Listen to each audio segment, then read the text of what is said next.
La familia, base de la sociedad china, se mantuvo con pocos cambios hasta el triunfo de la Revolución en 1949, exceptuando las clases más ilustradas de algunas zonas urbanas, era patriarcal y jerárquica, y sus miembros más oprimidos eran los jóvenes y sobre todo las mujeres.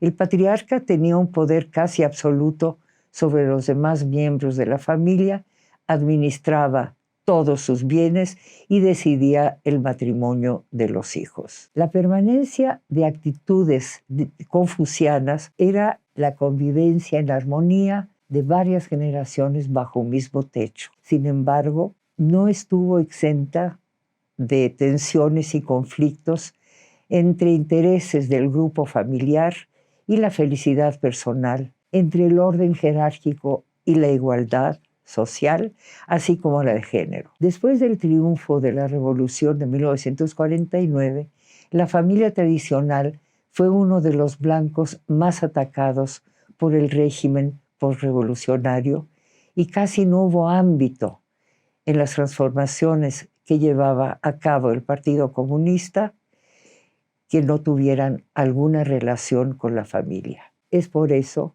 que a la par con leyes sobre reforma agraria, reparto de tierras y derecho al trabajo, una de las leyes que mayor impacto tuvieron para transformar a la familia fue la ley de matrimonio promulgada en 1950.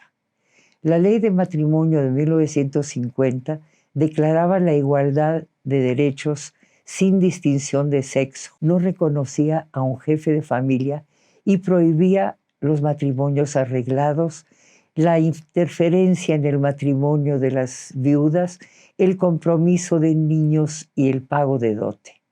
Se hacía obligatoria la monogamia y se permitía el divorcio en igualdad de condiciones. Las reformas fomentadas por Deng Xiaoping después de la muerte de Mao y que marcaron el final de la revolución cultural y la salida del poder del grupo radical, han tenido una estrecha relación con la familia. En el campo, con la paulatina desaparición de las comunas, a partir de 1979, se adoptó el sistema de responsabilidad familiar.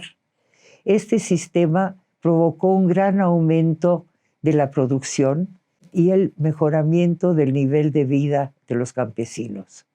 Sin embargo, el funcionamiento de la familia comunidad básica de propiedad, producción, distribución y consumo suscitó cambios en las relaciones entre sus miembros.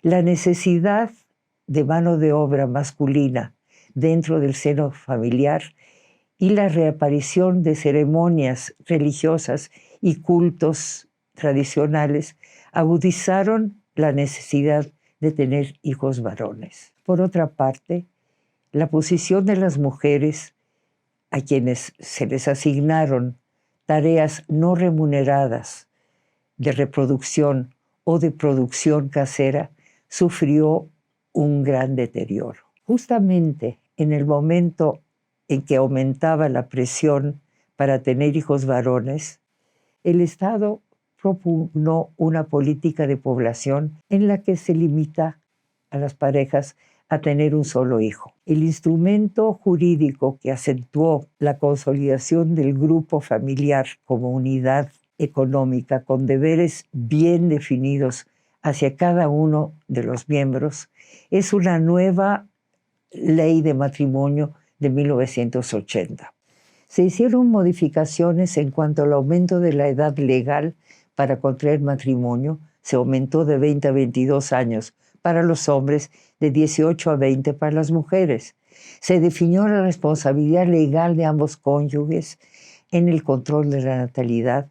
Se estableció una mayor flexibilidad para obtener el divorcio y se puso énfasis en el cuidado de los ancianos y la educación de los hijos, descargando una vez más sobre la familia funciones sociales tradicionales. En ambas leyes de matrimonio hay una clara intención de cambiar la estructura de la sociedad, dándole el Estado al control de los medios de producción, distribución de los puestos de trabajo, educación, etc.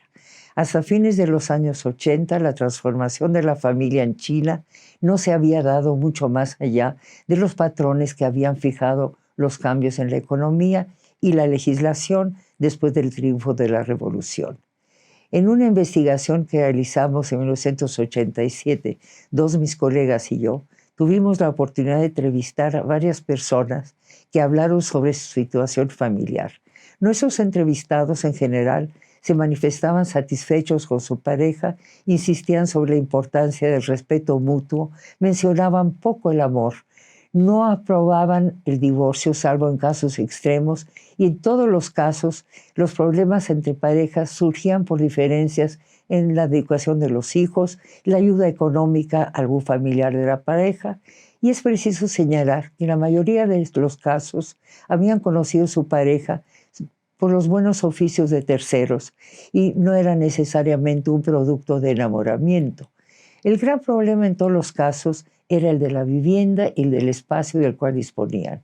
En nuestra muestra, solo aproximadamente un 4% tenía casa propia, el resto frecuentemente la unidad de trabajo les había proporcionado una vivienda y debían compartir con otras familias cocina y otras áreas. El cambio en la sociedad china en los años 80 fue frenado por el incidente de la Plaza Tiananmen, que retrasó toda liberalización salvo la económica. Sin embargo, los cambios económicos tuvieron a la larga sus consecuencias en otros ámbitos. En la nueva sociedad china, aún las instituciones tradicionalmente más sólidas se están cuestionando y sufren cambios, entre ellas la familia, que había mantenido algunos principios básicos, tales como la universalidad del matrimonio, la necesidad de tener hijos, aunque sea un solo hijo, y la unidad económica de los miembros. En realidad, la verdadera transformación de la sociedad china se debe a reformas mucho más recientes y que se produjeron a partir de principios, pero sobre todo de mediados de los 90. En primer lugar, el desmantelamiento del predominio de la economía estatal y la venta de empresas estatales provocó y permitió el surgimiento de la economía privada, que en algunos casos se tradujo en grandes consorcios, pero que en su mayoría tomó la forma de pequeños negocios o de iniciativas personales o familiares, lo que significó un gran aumento de ingreso per cápita que subió de $3,000 en 1999 a $10,500 en 2020. Las transformaciones económicas aunadas a una mayor apertura política tuvieron como consecuencia una transformación en las relaciones familiares y matrimoniales que obligaron al gobierno a proceder a una revisión de la Ley de Matrimonio de 1980. La ley revisada y publicada en el año 2000. Las consecuencias más obvias en las relaciones familiares en esa situación es una mayor libertad de los jóvenes, sobre todo en las ciudades, para elegir una pareja, una disminución en la urgencia de tener hijos, relaciones de poder más igualitarias entre hombres y mujeres, pero menores niveles de tolerancia en la convivencia, lo que resulta en un aumento en los divorcios. Además, las presiones que impone una nueva economía de mayor consumismo y necesidad de satisfacer necesidades materiales han incidido en casos de violencia intrafamiliar. La nueva riqueza ha aumentado también la incidencia de relaciones extrapatrimoniales. En el campo, uno de los mayores problemas es la desproporción entre hombres y mujeres que hace más difícil para los hombres pobres conseguir esposa y fomentó prácticas ilegales como la venta de mujeres o el rapto para conseguir pareja. En general, a pesar de los cambios y de las voces de alarma, la institución de la familia no ha sido puesta en duda por la mayoría de la población y el matrimonio aún constituye la manera más aceptable para formar una pareja. La mayor apertura y el énfasis en intercambios culturales ha provocado en China una gran proliferación de estudios realizados por sociólogos, antropólogos, demógrafos occidentales y chinos, a veces educados en universidades occidentales. Las investigaciones abarcan tanto áreas urbanas como rurales y pueden ser muestras pequeñas o más amplias y basadas en censos nacionales, etc. No todos los estudiosos están de acuerdo en todos los aspectos, pero todos se interesan en detectar la permanencia de ciertas características de la familia tradicional. Al discutir la influencia de las reformas económicas sobre la familia rural, hay dos teorías. Una que percibe una restauración de la tradición, puesto que la familia vuelve a ser la unidad de producción, y otra que, al ponderar las nuevas oportunidades de empleo no agrícola, hacen que la familia se aleje de la estructura y valores tradicionales, sobre todo que ahora que se ha vuelto menos estricta la regla de residencia. La universalidad del matrimonio es todavía vigente y es mal vista una persona soltera, sobre todo si es mujer. Los padres todavía tienen injerencia en la decisión de matrimonio de los hijos, ya que generalmente los jóvenes viven en la casa paterna hasta casarse y hasta las nuevas reformas de vivienda en los 90, porque muchos jóvenes matrimonios tenían que vivir con los padres. En cuanto a las relaciones entre padres e hijos, se puede observar en teoría todavía patrones tradicionales del padre severo y disciplinario y de la madre indulgente, aunque las madres chinas pueden ser más exigentes que los padres a veces. En las relaciones de pareja, aún en China rural, la conyugalidad, como la llama Yan Yunxiang, reemplaza el patriarcado y marca una transformación estructural de la vida doméstica, tanto en ideología como en la práctica. En varios casos, cuando hay conflictos, los esposos apoyan a las esposas y no a sus padres, y la administración familiar la realizan cada día más los jóvenes. Un estudio de fines de los 90 realizado por la socióloga china Xuanxi revela que tanto hombres como mujeres se decían en general satisfechos con sus matrimonios y que la mayoría de los conflictos surgían por la educación de los hijos, cuestiones de dinero y a veces la repartición de las tareas domésticas. En realidad, algo muy parecido a nuestros hallazgos. En un tema en donde hay consenso es que a pesar de todo, es la familia la que constituye la principal red de apoyo. La familia ofrece apoyo emocional y económico en épocas de crisis y hasta fines de los 90 apoyaba con la vivienda. También, al ser todavía escasos los servicios de Estado, apoya con el cuidado de los niños y de los ancianos. En este último renglón es donde hay mayores problemas. A pesar de que la piedad filial es aún ahora un valor apreciado en China, años de énfasis sobre la lealtad al Estado y al partido, así como la influencia de las escuelas, los lugares de trabajo y otras dependencias burocráticas, han minado de alguna manera este valor pilar del confucianismo. También la diferencia generacional hace más difícil la comunicación entre padres e hijos. Si los estragos de la revolución cultural, cuando hijos denunciaron a sus padres y muchas familias fueron separadas, han sido superados, en la actualidad hay otros problemas. Hasta fines de los 80 prevalecía el patrón de los abuelos ayudando al cuidado de los niños y realizando tareas domésticas, y a su vez los hijos ayudando a sus padres. Ahora, por un lado, han cambiado las reglas de cohabitación y por ello también las reglas de los cuidados. Tanto en la ciudad como en el campo hay más familias nucleares y, si pueden permitírsela, tanto los viejos como los jóvenes prefieren vivir solos. Aún así, no se ha roto, la posibilidad de apoyo mutuo y no es raro recurrir a la familia en caso de necesidad. Ahora, lo que se señala es que cada pareja adulta tiene a su cargo a un niño y a una pareja de ancianos. Sin embargo, nueva política que permite que 2 hijos únicos puedan tener 2 hijos en un futuro cercano, la pareja tendrá a su cargo a 2 hijos y a 4 ancianos. Un cambio que ha sido reconocido por varios estudiosos es el cambio de patrones sexuales.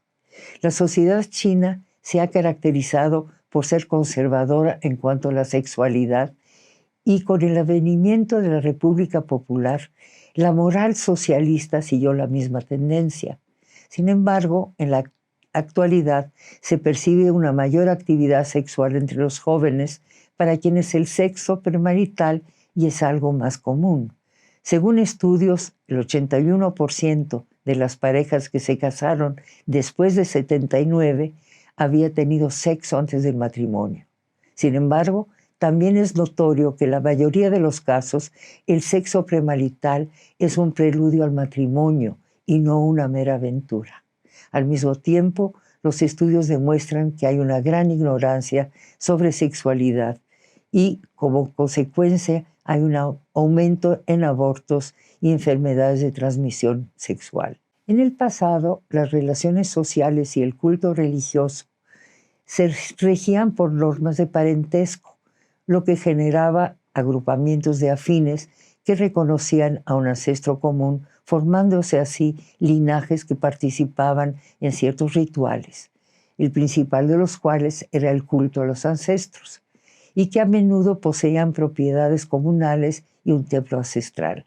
Agrupaciones de varios linajes de un mismo apellido formaban clanes que también se decían descendientes de un ancestro que podía ser un ser mitológico o un héroe de la antigüedad. Esa compleja red de linajes y de clanes, de alianzas, de apoyos durante muchos siglos, fue la base de la organización política en China y a la vez fuente de apoyo de las mismas familias. En la actualidad, las redes de apoyo descansan en un sistema de relaciones interpersonales que se conoce como guanxi, aunque no siempre. El guanxi puede tener origen en lazos de parentesco y generalmente se trata de intercambios entre iguales en donde unos tienen poder en un área y otros en otra. En el pasado reciente, el guanxi era una manera de conseguir bienes que eran escasos, servicios necesarios. Era muy frecuente que los hijos dependan del guanxi de los padres a fin de resolver problemas de escolaridad o de trabajo. El guanxi es también importante para el autoempleo. Conseguir un empleo es más fácil que establecer un negocio propio, tanto para conseguir ayuda como financiamiento, como para realizar los trámites necesarios exigidos por la burocracia. Es donde es más importante el guanxi, es en la migración del campo a la sociedad. Las redes que conectan a migrantes con exmigrantes en áreas de origen y destino a través de los lazos de parentesco, amistad y origen compartidos en una comunidad son extremadamente importantes en China. Para los campesinos que migran es esencial para conseguir trabajo y para establecerse. Es una garantía también de confianza y fidelidad de los que los emplean.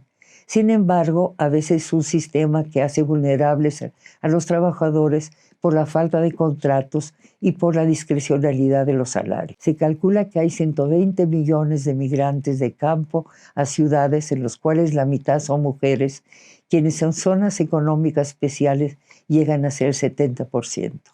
Esas mujeres, aunque por un lado están más protegidas, por el otro, tienen pocas oportunidades de ampliar su círculo de conocidos y tener una vida propia independiente.